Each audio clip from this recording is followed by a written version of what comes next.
Today we are going to learn how to multiply a one-digit number by multiples of 10. A multiple of 10 is any number you get when you multiply 10 by a whole number, so 10, 20, 30, and so on.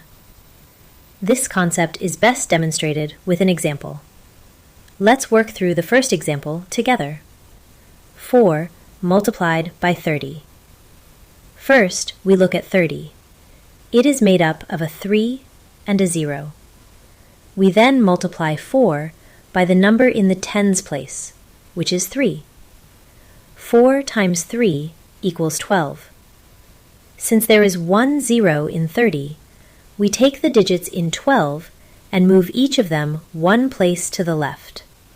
Finally, we place a 0 in the empty place value. We now get 120.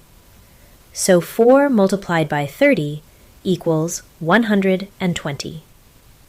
Now let's try the second example. 8 multiplied by 50. We look at 50. It is made up of a 5 and a 0. We then multiply 8 by 5.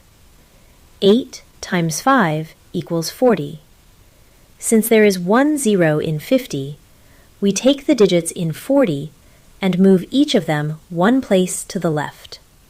Finally, we place a 0 in the empty place value. We now get 400. So 8 multiplied by 50 equals 400. Now it's your turn.